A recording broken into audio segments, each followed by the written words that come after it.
Oke, Assalamualaikum warahmatullahi wabarakatuh. Selamat siang. Untuk kali ini, materi selanjutnya ya, di komponen biaya produksi yang ketiga adalah biaya overhead pabrik, ya, atau BOP. Nah, seperti yang tadi waktu kelas ya, saya sudah menjelaskan, ingat aliran biaya. Kalau kita ingat aliran biaya ini, jadi paham ya, kapan kita harus mencatat pada saat pembelian, atau pada saat pembayaran upah gitu ya, atau hanya mengakui gitu ya, lalu pembebanan ke harga pokok produksi. Nah, itu kayak gimana alurnya sampai barang itu jadi, sampai dia terjual. Jadi, saya minta teman-teman dalam proses akuntansi biaya itu memahami aliran biaya produksi. Nah, selanjutnya untuk pengantarnya yang pertama gitu ya. Jadi komponen tadi yang ketiga adalah BOP. Nah, BBB dan BTKL ini sifatnya biaya langsung atau direct cost dan sifatnya variabel karena tergantung dengan aktivitasnya yang dalam hal ini adalah berapa unit yang diproduksi. Nah, kali tarifnya kayak gini gitu ya. Nah, tapi kalau BOP ini sifatnya berbeda, sifatnya indirect cost ya. Dan bisa biaya tetap ya. Karakteristiknya tuh bisa tetap, bisa variabel, bisa semi variabel. Nah, BOP ini kalau kerumitannya, dari sisi kerumitannya tuh lumayan lebih rumit ya dibandingkan dengan BBB dan BTKL. Kenapa? Karena perlu perhatian dengan cara penelusuran biaya yang lebih detail. Jadi perlu perhatian khusus ya. Perlu effort tersendiri untuk menelusur biaya ke produk yang sifatnya butuh lebih detail. Mengapa? Karena BOP ini banyak komponen biayanya. Nah, paham ya? Alasan mengapa BOP ini menjadi hal yang mudah atau rumit untuk ditelusuri gitu ya. Nah, kemudian sekarang kita melihat dari sisi apa pentingnya, kemudian yang kedua kita definisinya. Bagaimana definisi atau pengertian dari BOP? Nah, istilah BOP ini bisa di beberapa istilah itu bisa biaya overhead pabrik, bisa factory overhead, bisa manufacturing overhead. Nah, BOP ini adalah biaya produksi selain biaya bahan baku dan biaya tenaga kerja langsung. Dapat dibebankan secara langsung maupun tidak langsung. Nah, kalau dibebankan langsung, artinya perusahaan menggunakan proses costing. Ya, sedangkan dalam metode job order costing menggunakan pembebanan yang metodenya tidak langsung, yaitu dengan menggunakan tarif BOP yang ditentukan di muka. Oke. Nah, yang pertama, proses costing. Nah, di proses costing ini metode pembebanan biaya, jadi ada dua metode yang di awal dulu pernah saya sedikit review, bahwa ada dua metode dalam proses produksi perusahaan dan ini terkait dengan pembebanan biayanya. Jadi yang pertama adalah proses costing. Proses costing, yang kedua adalah job order costing. Kalau proses costing itu adalah di mana perusahaan melakukan produksi secara terus-menerus untuk memenuhi stok ya, barangnya homogen. Nah, kalau job order costing ini perusahaan memproduksi berdasarkan pesanan.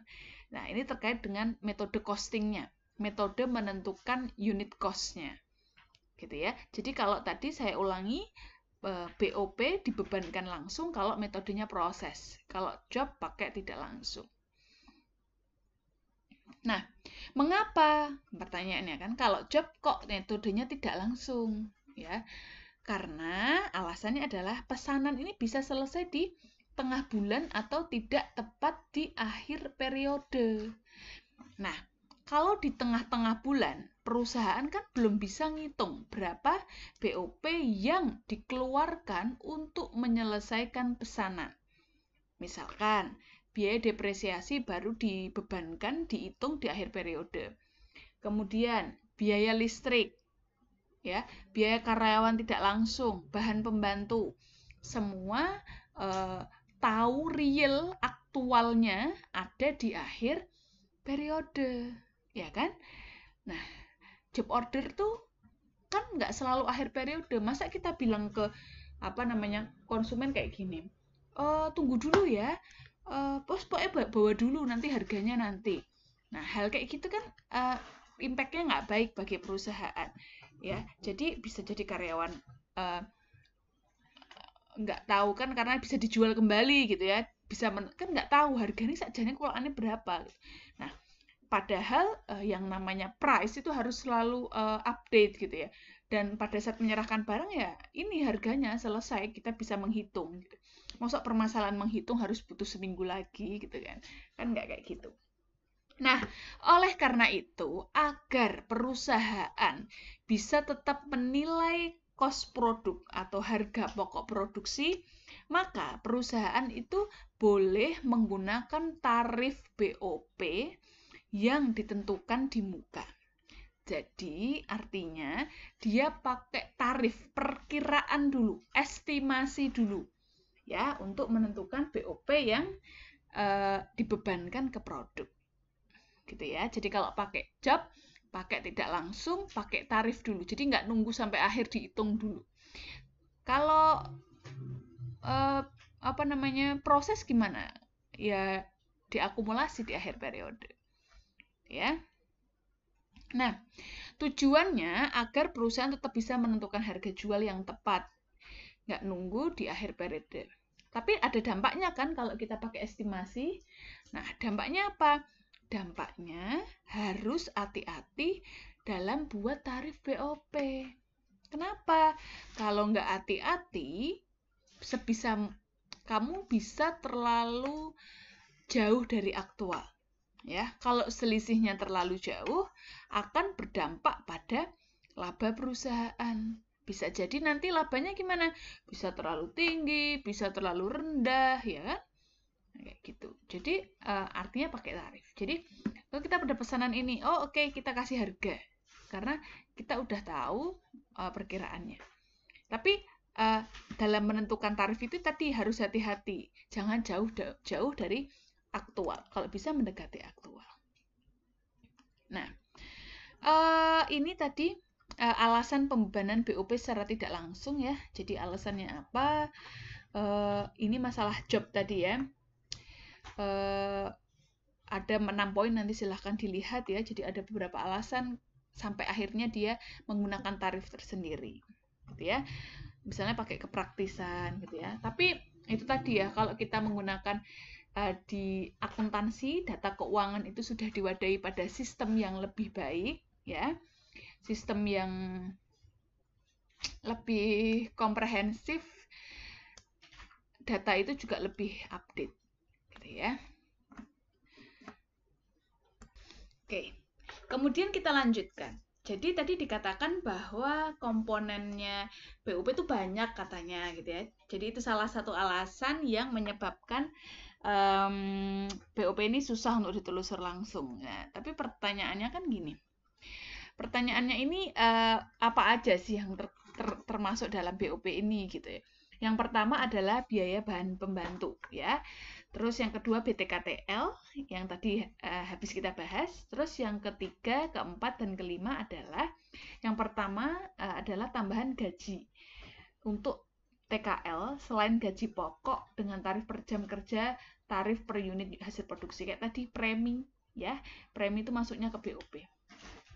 Terus kemudian biaya produksi karena berlalunya waktu, dan yang kelima adalah biaya produksi yang diakui secara kas basis atau langsung dan membutuhkan pengeluaran uang tunai. Ya, 1-4 secara akrual, yang nomor 5 secara cash. Oke, sekarang biaya bahan pembantu. Nah, ini udah beberapa kali kita bahas ya. Oke, kalau bahan pembantu ini sudah pernah kita bahas pada saat di chapter awal, yaitu mengenai biaya bahan baku.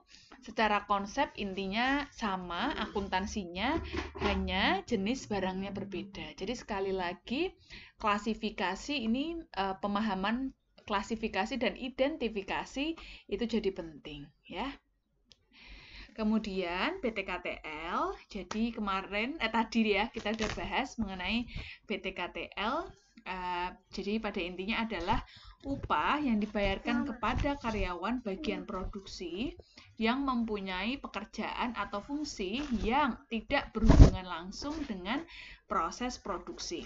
Jadi sehingga jika pekerjaan itu tidak dilakukan, maka barang akan selesai juga. Jadi secara umum sih kayak dia tuh sebagai pelengkap aja ya. Nah, karena contohnya tuh kayak gaji untuk direktur produksi, supervisor, cleaning service. Jadi kalau secara produk tuh selesai gitu ya. Tapi kelengkapannya ya, jadi kayak supervisor gitu ya, cleaning service gitu ya, untuk kenyamanannya kan juga butuh. Tapi secara konversi dia tidak. Gitu ya. Makanya dengan definisi ini dibaca dulu, maka kalian baru bisa mengidentifikasi. Nah, kemudian yang kedua ya, tambahan gaji tenaga kerja langsung selain gaji pokok. Nah, ini contohnya adalah uang makan, lembur, bonus, dan premi hadir. Nah, ini diperlakukan sebagai biaya overhead pabrik. Gitu ya. Nah, misalkan tenaga kerja langsung tukang jahit dibayar sebesar tarif 10.000 per baju. Menjelang Hari Raya Idul Fitri, pesanan baju sangat banyak. Dan untuk memenuhi pesanan, perusahaan memberikan tambahan upah lembur untuk TKL yang bekerja lembur minimum 2 jam dengan tarif 5.000 per jam.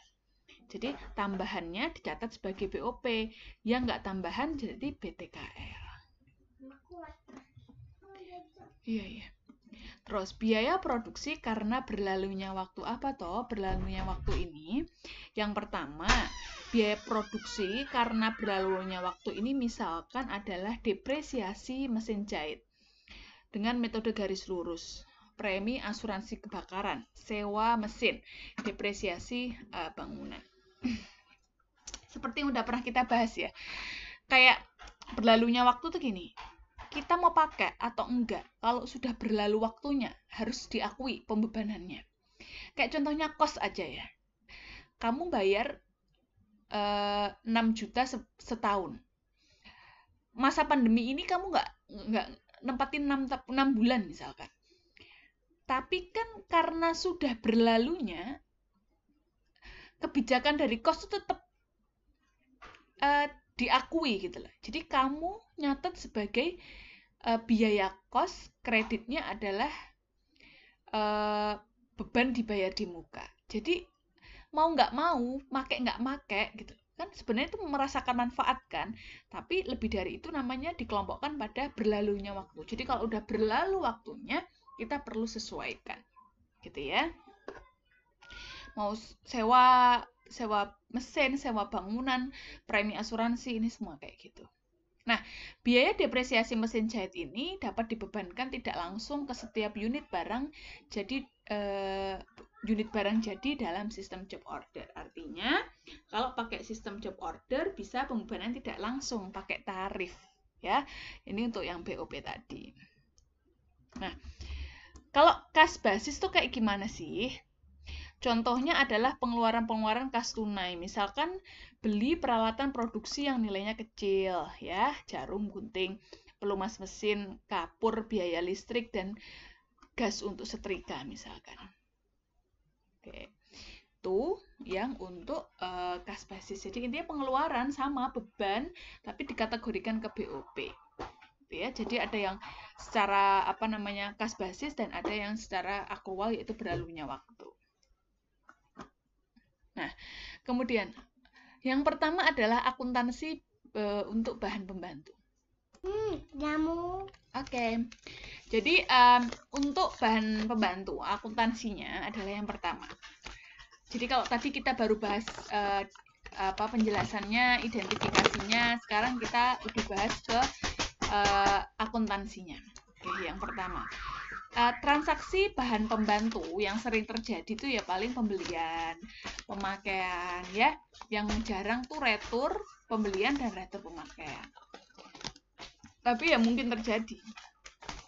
Nah, dokumennya apa? Ada BMB, bukti masuk bahan. Kalau habis beli ya, kita nyatet berapa nilai bahan yang masuk, ya kan? Nah, kemudian ada juga tadi ya, dibuat oleh gudang bahan ya. Dan nota pembelian yang diterima dari supplier. Tujuannya untuk apa? Untuk mencocokkan. Sedangkan bukti transaksi pemakaian bahan pembantu adalah bukti pemakaian bahan yang dibuat gudang bahan. Untuk retur transaksinya juga bukti memo retur. Nah, untuk retur pembelian yang buat adalah bagian pembelian karena yang melakukan pengecekan pembelian dan gudang karena tanggung jawabnya di pembelian. Tapi kalau retur produksi yang membuat adalah bagian produksi. Nah, nama dan bentuk bukti-bukti berbeda setiap perusahaan. Pada intinya adalah ada dokumen yang melandasi terjadinya setiap transaksi akuntansi. Nah, akuntansi untuk biaya tenaga kerja tidak langsung. Kalau tadi sama ya, berarti konsepnya kayak coba dilihat lagi di bab awal yang akuntansi biaya bahan. Nah, untuk akuntansi biaya tenaga kerja tidak langsung dan tidak langsung, yang tadi yang kita bahas ya. Udah kita bahas tadi yang saya blok kuning ya. Jadi yang TKTL ya, tadi yang udah kita bahas. Jadi poinnya adalah tahu aja transaksinya tuh apa. Oke. Nah, akuntansi biaya produksi karena berlalunya waktu. Ini ketiga. Nah, apa aja? Depresiasi mesin, akumulasi depresiasi gedung pabrik, biaya asuransi. Nah, ini kalau terjadinya dicatat itu dulu, nanti ada pembebanan biaya terjadi ke BOP. Kayak tadi ya pembebanannya. Jadi kita nolkan, dikreditkan ya yang ini. Terus debitnya ke BOP. Ya, terus pembebanan BOP ke persediaan BDP kayak tadi ya. Jadi alirannya BOP itu sama sih gitu ya, tapi biayanya dulu BOP baru persediaan BDP. Ya. Nah, atau bisa diringkas langsung persediaan BDP ke akumulasi depresiasi mesin. Nah, kayak gini tuh tergantung perusahaan dalam melakukan jurnalnya. Sebenarnya yang benar yang mana, nggak ada yang benar gitu, sama aja. Kalau kamu mau langsung bikin yang poin kelima diringkas ya bisa aja.